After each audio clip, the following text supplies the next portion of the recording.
ትላንትና ከጠዋቱ 11 ሰዓት ላይ ተኩል 1 ሰዓት አካባቢ ራሴን እስከማት የደረስኩበት ነገር ምነግራችሁ እና አዲስ ለመጣችሁ በተለይ ደግሞ ለመዳም ቅመሞች አዲስ ከኢትዮጵያ ለመጣችሁ እና ጉሮሮዬ ራሱ በደንብ አልለቀቀኝም እና ምን ተፈጠረ መሰላችሁ? ሽንት ቤት እቴትዋን ሽንት ቤት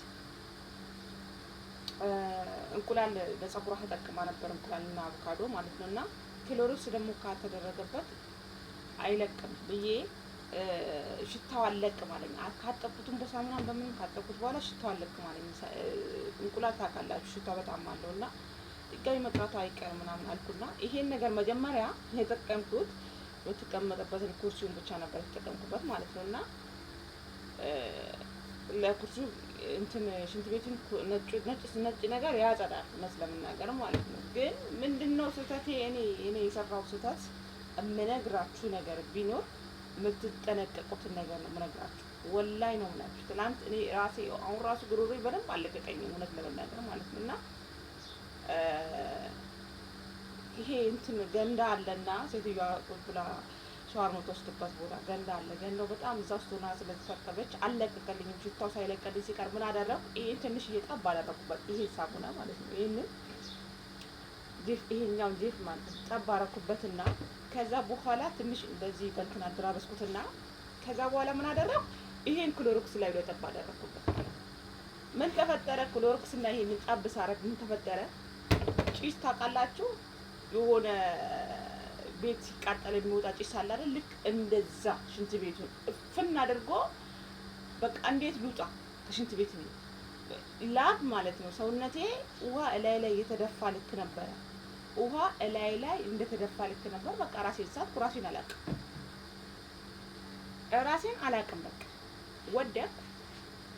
ራሴን አላቅም። ሐኪም ቤት ልክ 2 ሰዓት አካባቢ ነው ይዘውኝ የሄዱት። 2 ሰዓት አካባቢ 2 ሰዓት ምናምን ይሆናል እንደዛ ነው ያለኝ ለኔ ማለት ነው። ራሴን አላቅም። ከዛ ልክ የነቃሁት መግሪብ ከተሰገደ በኋላ ነው የነቃሁት ማለት ለ2 ሰዓት ቢያንስ 5 ጉዳይ ምናምን ይሆናል ሰዓቱ ሲታይ ማለት ነው። እና የነቃሁት በዛ ሰዓት ነው። እና ምን ተፈጥሮ ነው ብሎ ሐኪሙ በሚጠይቀኝ ሰዓት ሊመጣልኝ አልቻለም። ምን ሆኜ ነው የወደኩት? አላመመኝም። ቀን ደህና ነበርኩ። እንዴት ምን ሆኜ ነው የወደኩ ምናምን ብዬ በኋላ ለሴትዮዋ ስነግራት ምን ተጠቀመሽ? ምንድን ነው ሽንት ቤት እንደገባሽ ነው የወደቅሽው? ምን ተጠቀመሽ ነው ሽንት ቤት ስትለኝ፣ አይ እኔ ሽንት ቤትሽን አጥቤ ጨርሻለሁ። አጥቤ ጨርሼ እንቁላሉ ሽታው ሳይወጣልኝ ክሎሮክስ እና ይሄን ተጠቀምኩ አልኳት ለሴትዮዋ። ስላት እንዴት አለች። ክሎሮክስ እና ይሄን እንዴት ትጠቀሚያለሽ አለች። በነገራችን ላይ እውነት ለመናገር ሴትዮዋ በእጄ ክሎሮክስ እንደዚህ ጠብ አድርጌ የሆነ እቃ ላጥብ እስከሆነ በእጄ እንድነካ አፈልጉም ጓንት ለበሽ ነው የምትለኝ። በጣም ጥሩ ሴትዮዋ ማለት ነው። ከዛ በኋላ ምንድነው ሐኪሙ ራሱ ይሄ በራሱ አለ ይሄ በራሱ በጣም ኬሚካል ብዙ ኬሚካል ያለበት የእጅ ጠላት ነው አለ።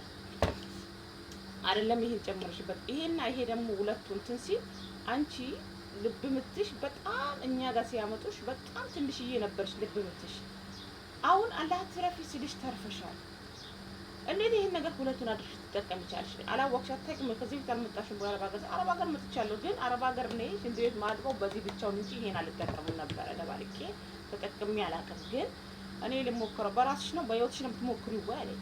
አስቡት እንግዲህ። እና ምን ልላችሁ ፈልጌ ነው፣ አልሐምዱሊላህ ረብል ዓለሚን እኔ ጤነኛ ሆኛለሁ።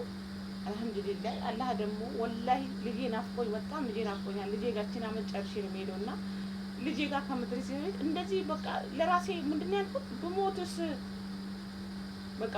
ነው ያልኩት። በቃ በሞትስ ልጄ ጋር ያሰብኩትም በቃ ባይምሮ የመጣልኝም ልጄ ነው። ልጄን እኔ በደንብ ጠግቤ ያላየሁትም በሞትስ በቃ ለምን በጣም ልትጠነቀቁ ደግሞ በጣም ልትጠነቀቁ በፈልገው ማናችሁ አዲስ የመጣችሁ የመዳም ቅመሞች እባካችሁ እራሳችሁን ከነዚህ ከሁለቱ ሳሙናዎች ሁለቱን አንድ ላይ አድርጋችሁ በፍጹም እንዳታጥቡ ሽንት ቤት በፍጹም እነዚህን ሁለቱን እንደባልቃችሁ ሽንት ቤት በፍጹም እንዳታጥቡ። ይሄን ብቻ ከሆነ ለኩርሲው ይሄን ብቻ ከሆነ ሽንት ቤት ከማጠባችሁ በፊት ሽንት ቤቱ ላይ ዙሪያው ላይ ደፍታችሁ የተወሰነ ዝም ትሉታላችሁ። ከዛ በኋላ ልክ ሽንት ቤቱን ጨርሳችሁ ካጠባችሁ በኋላ ታሻላችሁ ማለት ነው። ግን ተሳስታችሁ በደንብ እዩት። አዲስ የመጣችሁ በደንብ እዩት፣ ልታውቁት ትችላላችሁ። ይሄ ጂፍ ነው፣ ይሄኛው ደግሞ ክሎሮክስ ነው። ሁለቱን አንድ ላይ ደባልቃችሁ ሁለቱን አንድ ላይ ሚክስ አድርጋችሁ በፍጹም እንዳትጠቀሙ። ይሄ ሳሙና ደግሞ ማለት ጂፍ ይሄኛው ማለት ይሄ ሳሙና ደግሞ የክሎሮክስ አቅም ነው ያለው። በእጃችሁ እንዳትጠቀሙ። ይሄ ራሱ ማለት ነው በእጃችሁ ብቻችሁን ጓንት ሳትለብሱ ሽንት ቤት ለማጠብም ይሄ ሽንት ቤት እንደዚህ መታጠቢያውን ለማጠብ ምናምን በፍጹም በእጃችሁ እንዳትጠቀሙ። እኔ ልንገራችሁ፣ ትናንትና ግን ህይወቴን ላጣባቸው የነበሩት ሁለቱ እነዚህ ናቸው። እነዚህ ግን ተጠንቀቁ። የመዳም ቅመሞች በጣም ወዳችኋለሁ። ሰብስክራይብ አድርጉኝ። አዲስ ሆናችሁ ለቤቴ ሰብስክራይብ፣ ኮሜንት፣ የምትፈልጉትን ነገር ኮሜንት ላይ ጻፉልኝ።